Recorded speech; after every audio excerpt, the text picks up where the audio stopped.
Buenas tardes, alumnos. Vamos a continuar con lo que es el estudio del tejido conjuntivo.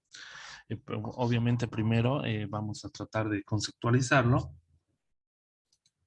El tejido conjuntivo comprende un grupo diverso de células incluidas en una matriz celular histoespecífica.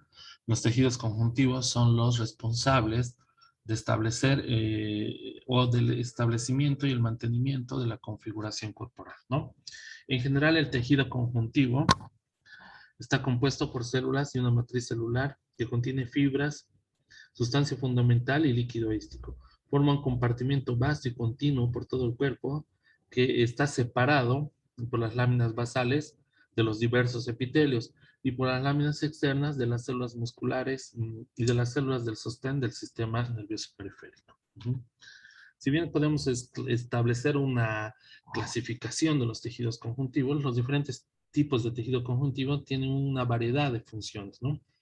Entonces, la clasificación del tejido conjuntivo tiene su fundamento en la composición y la organización de sus componentes celulares, extracelulares y de sus funciones, ¿no? Si bien antes se clasificaba el tejido conjuntivo, o también se puede clasificar al tejido conjuntivo como un tejido conjuntivo embrionario, también conocido como tejido conjuntivo mesenquimático o como tejido conjuntivo mucoso.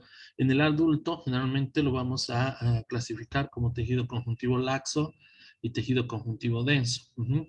El tejido conjuntivo denso va a tener otra clasificación, que sería el tejido conjuntivo regular modelado y el tejido conjuntivo denso irregular no modelado, ¿no? Y también vamos a tener tejidos conjuntivos especiales, cartilaginoso, óseo, hematopoyético, que obviamente los vamos a ir viendo una vez que vayamos estudiando los distintos tejidos, ¿no?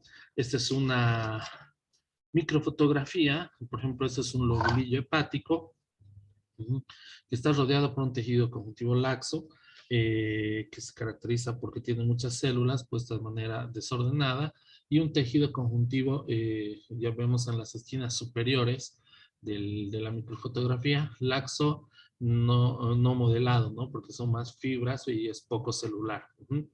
Eh, entonces, el tejido conjuntivo en el adulto, recalco, puede ser laxo, también llamado a veces tejido areolar. El tejido conjuntivo denso, que además puede subclasificarse en dos tipos básicos, según la organización de sus fibras de colágeno. En tejido conjuntivo denso, no modelado o regular, digo irregular, el tejido conjuntivo denso modelado regular. El tejido conjuntivo laxo también se caracteriza por tener fibras poco ordenadas y una abundancia de células de diversos tipos, como vemos acá rodeando, en este caso, el lobulillo mamario, ¿no? El tejido conjuntivo denso, modelado, se caracteriza por tener células y fibras ordenadas en haces paralelos muy finos, ¿no? El tejido conjuntivo el tejido conjuntivo denso modelado o regular es el principal componente funcional de los tendones, ligamentos y aponeurosis, como podemos saber acá, ¿no? Tiene fibras ordenadas y haces paralelos muy juntos, ¿no? Este es un ejemplo, esta es una microfotografía de un tendón, es un ejemplo de sería un tejido conjuntivo denso modelado, ¿no? O regular. Y el no modelado e irregular se caracteriza por tener abundancia de fibras y escasez de células.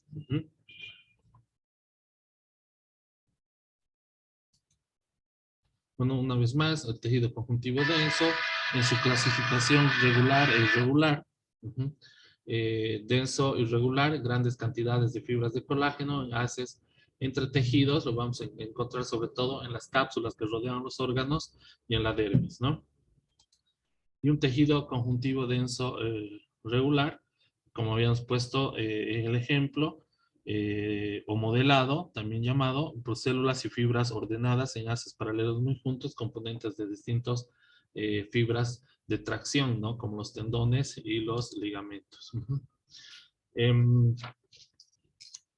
¿Cuáles son las fibras que constituyen este tipo de tejidos conectivos? ¿Cuáles son las fibras que constituyen al tejido conjuntivo? Solo vamos a hablar de tres tipos de fibras, ¿no? Fibras de colágeno, fibras elásticas y fibras reticulares. Y bueno, acá sus distintos ejemplos, ¿no? Si hablamos de las fibras de colágeno, son los tipos más abundantes de fibras del tejido conjuntivo. Lo podemos ver mediante microscopía óptica, mediante la utilización de técnicas de tinciones especiales, y la microscopía electrónica vamos a ver que están formadas por fibrillas de colágeno. Las fibras de colágeno, tipo más abundante de fibras del tejido conjuntivo, son flexibles y tienen una resistencia tensora notable. Si las examinamos, como habíamos dicho, en el microscopio óptico, aparecen típicamente como estructuras que son como onduladas y de espesor variable y longitud también variable o indeterminada. Se tiñen bien con la eosina, lo podemos ver mediante microscopía óptica, pero si usamos otros o nos ayudamos de otros colorantes ácidos, también podemos verlas, como por ejemplo el azul de anielina, o utilizando también la técnica de tricrómico de Mallory o tricrómico de Masson para el tejido conjuntivo. También nos pueden ayudar a verlo mejor o a estudiarlo mejor por microscopía óptica, ¿no? Y con la microscopía electrónica de transmisión, las fibras de colágeno aparecen como haces de subunidades filamentosas finas que están dispuestas en subunidades que serían las fibrillas de colágeno. Entonces, las fibras de colágeno, repitiendo, son las más abundantes del tejido conjuntivo y están constituidas por una proteína fibrilar, ¿no? Denominada así porque se hidrata ante la cocción y se transforma en gelatina, ¿no? La colágena. Se conocen también como fibras blancas porque tienen ese color al estado fresco, sobre todo en órganos como tendones, aponeurosis, que están formados principalmente por este tipo de fibra. Y cómo las estudiamos, por así decirlo, desde un punto de vista mucho más estructural o molecular. La fibrilla de colágeno exhibe bandas transversales, como pueden ver acá. Bandas transversales que tienen dispuestas con cierta periodicidad, por así decirlo. Cada fibrilla está compuesta por moléculas de colágeno dispuestas en formas escalonadas para formar lo que sería una triple hélice. Esta triple hélice está compuesta por 3 cadenas alfa, ¿no? Estas cadenas alfas tienen ciertas proteínas en su estructura, como serían la glicina, la prolina y la hidroxiprolina, que serían las constituyentes de la triple cadena o la triple hélice de la fibra de colágeno. La formación de las fibras de colágeno va a comprender una serie de acontecimientos que van a ocurrir tanto dentro como fuera del fibroblasto. Entonces, ¿quién es la que produce la fibra? ¿Qué célula es la encargada de producir estas fibras de colágeno? Obviamente el fibroblasto, ¿no? Pero toda la síntesis de cómo se producen estas fibras de colágeno van a tener tanto una síntesis intracelular como extracelular. En sí se describen 11 pasos que serían los responsables de esta síntesis del colágeno, 9 de ellos intracelulares y 2 de ellos extracelulares. Es esto lo que les quiero mostrar. Entonces, esto es una representación esquemática, obviamente, de lo que es el fibroblasto con su núcleo, su citoplasma.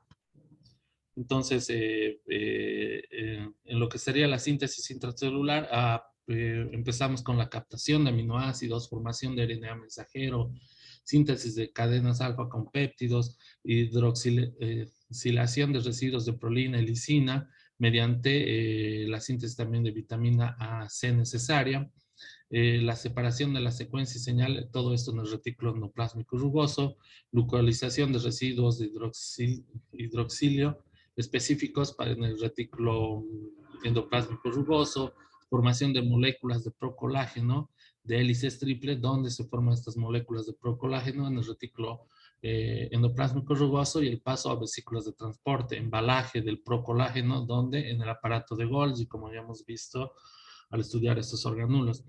y el movimiento de las vesículas hacia la membrana plasmática asistida por microfilamentos y microtúbulos, ¿no? Y la exocitosis de las fibras de procolágeno.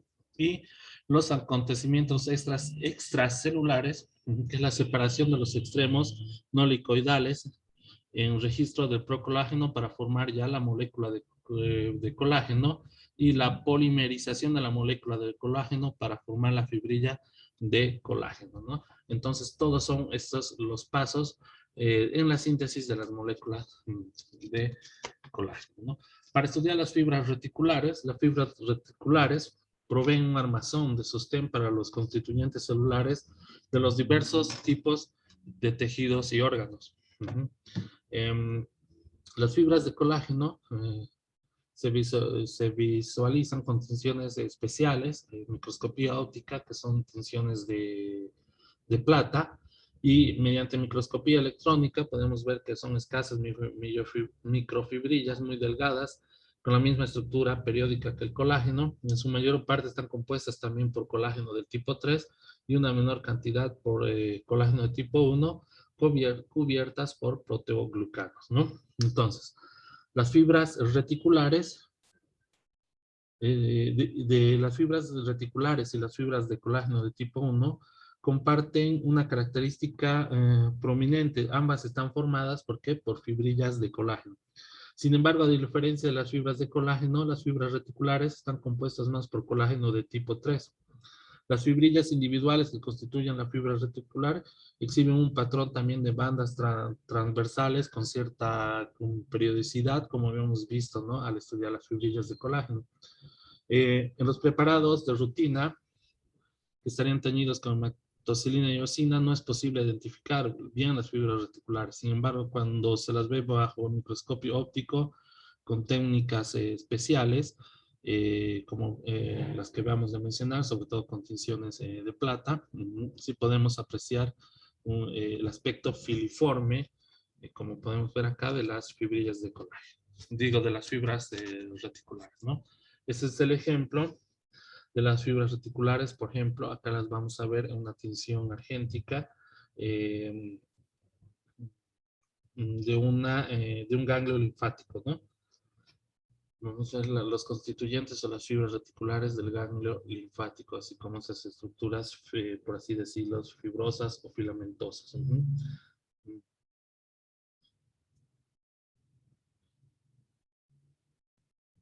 Obviamente que el nombre de estas fibrillas de colágeno, de estas fibras reticulares, se denominan así porque se organizan en una especie de mallas o de redes, como podemos ver también en este tipo de microfotografía.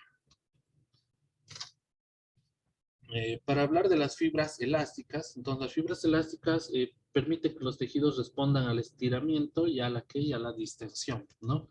Las fibras elásticas son típicamente mucho más delgadas que las fibras de colágeno y se organizan en un modelo ramificado para formar también una red tridimensional, ¿no? Las fibras están entremezcladas con fibras de colágeno para limitar la distensibilidad del tejido y para impedir el desgarro en un estiramiento que podría ser excesivo para las células, ¿no?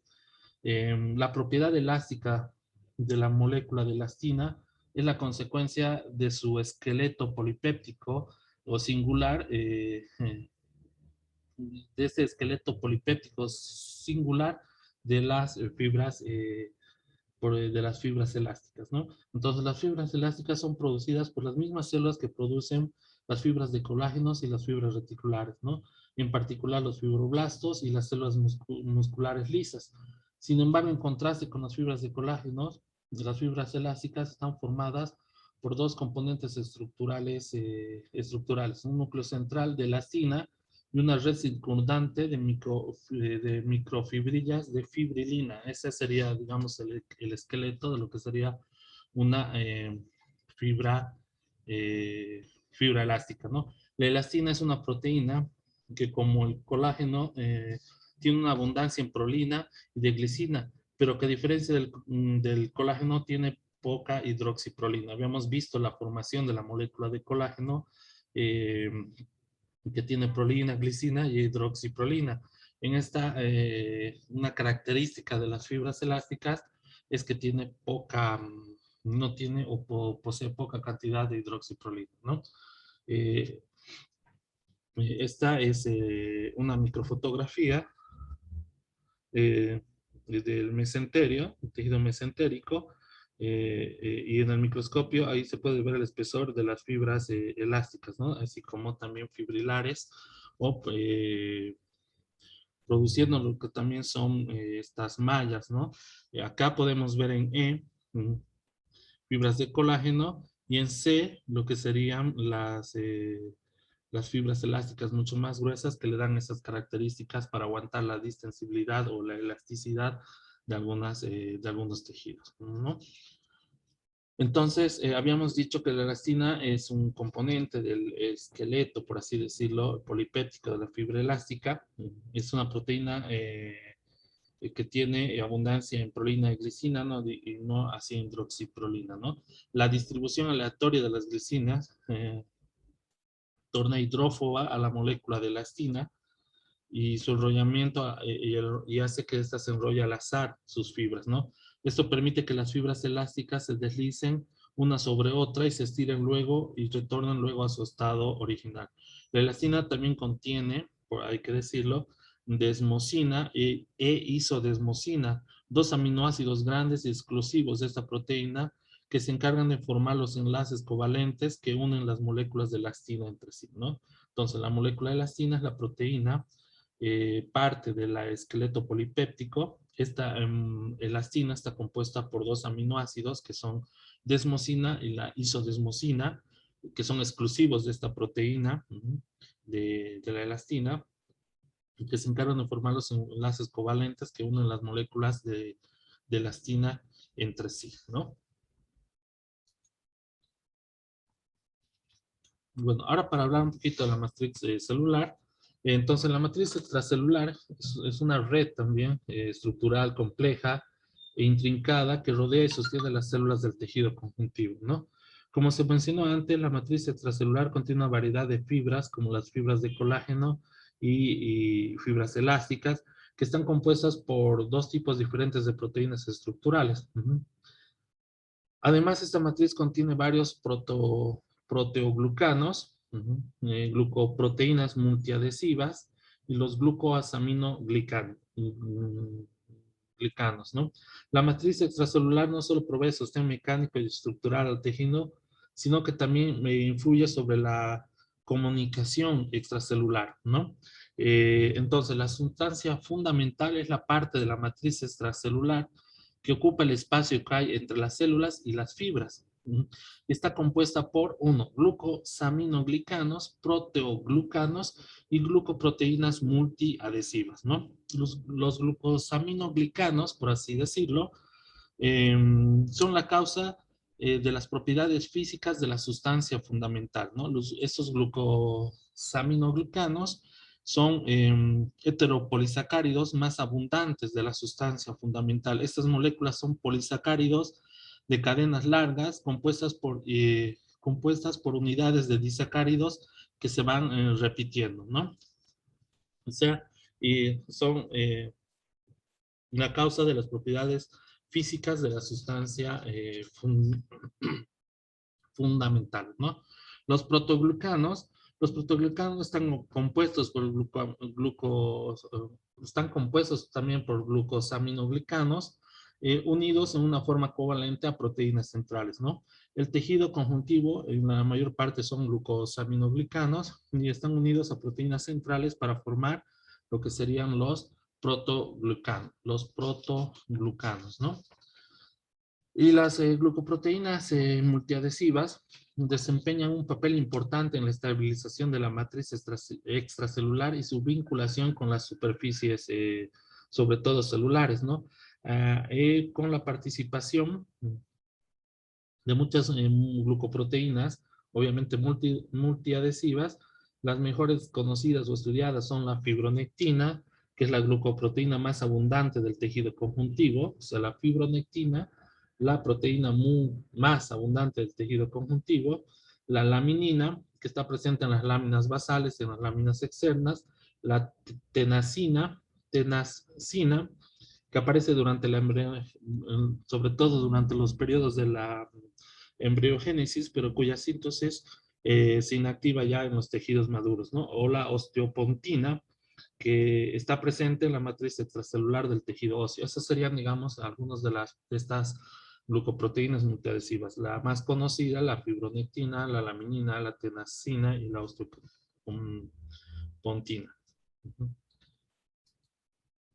Y ahora vamos a nombrar solo lo que es la clasificación de las células del tejido conjuntivo general, obviamente según su función y según otro tipo de especificidad. Ya cuando estudiamos tejido por tejido, vamos a estudiar mucho más a fondo la morfología de este tipo de células, ¿no? La clasificación de las células que componen el tejido conjuntivos generales, según su función, son las células formadoras de matriz, las que acabamos de ver, por ejemplo, los fibroblastos, las células que participan en la defensa y las células que almacenan grasa, ¿no? Las células formadoras de matriz, los fibroblastos, las células que participan en la defensa, podemos tener los macrófagos, mastocitos, células cebadas, plasmocitos, células plasmáticas, los leucocitos neutrófilos, los eosinófilos y los linfocitos, y las células almacenadoras de grasa, almacenadoras de grasa como los adipocitos, ¿no? La clasificación de las células de tejidos conectivos generales, de acuerdo a su localización, podemos establecerla como células fijas, como son los fibroblastos, adipocitos y leucocitos, adipocitos, y las células migrantes, o sea, que van, que no permanecen fijas, van de un lugar a otro, que les pueden poner mucho en la reparación del tejido conjuntivo, en la reparación de las heridas, como son los leucocitos, células cebadas, macrófagos y células plasmáticas. ¿Qué es la célula madre mesenquimáticas? ¿Qué es una célula madre mesenquimatosa? ¿No? Ciertas células del tejido conjuntivo laxo, sobre todo del adulto, retienen o mantienen su potencialidad múltiple de células mesenquimáticas embrionarias, o sea, esas células son también llamadas, como pueden ver acá, células madres mesenquimatosa o mesenquimática, que dan origen a células diferenciadas que actúan en la reparación o formación de diversos tejidos nuevos, ¿no? Como por ejemplo podemos ver acá, ¿no? Por ejemplo, los pericitos también llamados células adventiciales o células perivasculares, se encuentran alrededor de los endotelios, capilares y vénulas, varias, y van a dar origen a lo que son las células endoteliales, ¿no? Los fibroblastos y los vasos sanguíneos de las heridas en procesos de curación se originan a partir también de células madres mesenquimáticas que están en la túnica adventicia de distinto tipo de células, ¿no? Entonces, estas células que mantienen su potencialidad múltiple, conocidas como célula madre mesenquimatosa, dan origen, por ejemplo, al condroblasto, que va a dar después origen a un condrocito que va a formar un tejido como es el tejido cartilaginoso, ¿no? Da lugar al adipocito, que va a formar el tejido adiposo, los fibroblastos, a las células mesoteliales, a las células endoteliales y a los osteoblastos, que después darán lugar a la formación de un osteocito. Bueno, muchas gracias a todos los alumnos por la atención y una vez más sigan leyendo la bibliografía autorizada, la bibliografía en la que habíamos quedado de acuerdo al empezar la clase. Y bueno, ya van a seguir comunicando mediante los distintos medios que tenemos para hacerlo, para continuar con el avance de materia. Muchas gracias por su atención y buenas tardes.